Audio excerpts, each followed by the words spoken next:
ئەچینە هەڵەبجە ئەمجاریان کە سێمی پێشەنگای شێوەکاری ساڵانەی خانمان لە هەڵەبجە سازکرا.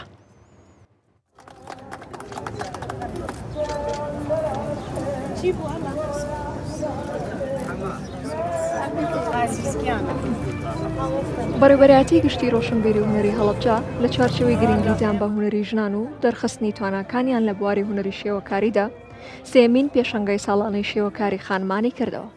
لە پێشەنگەکەدا 25 خانمی هەڵەبجە و شارەکانی باشووری کوردستان بەشداریان تێدا کردبوو. ژمارەیەکی بەرچاو لە میوانانەی حکومی و حیزبی هونەرمەندان ئامادەی بوون. بڕیارە ئەم پێشەنگەیە لە ساڵی داهاتوو بەرفراوانتر بکرێت و لە هەر چوار پارچەی کوردستان هونەرمەندانی ژن بۆ بەشداری تێدا بانگێشت بکرێن.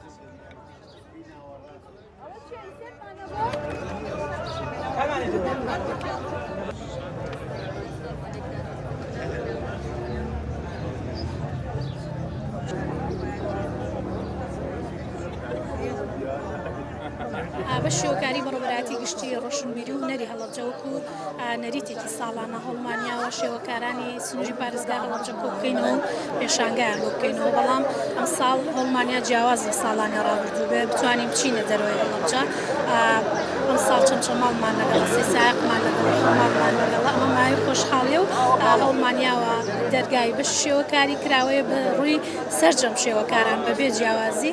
ئەم ساڵ 27 شێوەکارمان لەگەڵە یەکان ستایل و کاری جیاوازیان هەیە و ئەمەی کردومانە جیاوازی گۆڕینەوەی کللتوری ناوچەکانە. ئێمە کورد کللتورمانیەکە بەڵام ژینگەکەمان جیاوازە، هەوڵێن لە ڕێگەی پێشانگاکانەوە بتوانین کللتور ئاڵ و گۆڕکەین، بتوانین ئاشنا یەکتر بین و ئەزمونش لەگەڵ یەکتر وەرگرن.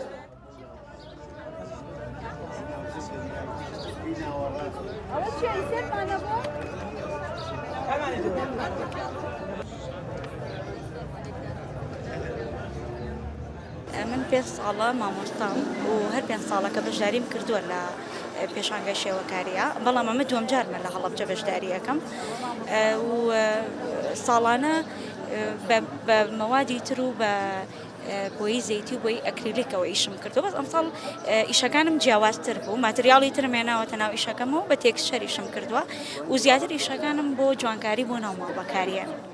ئەمە دیزانی تێکسچەرە، تێکسچەر بۆ جوانی ناوماڵ بەکارهێت و ساڵانە خەڵک زۆر ئێتمامی بێ ئەیە شتێکی جوانە بۆ ناوماڵ.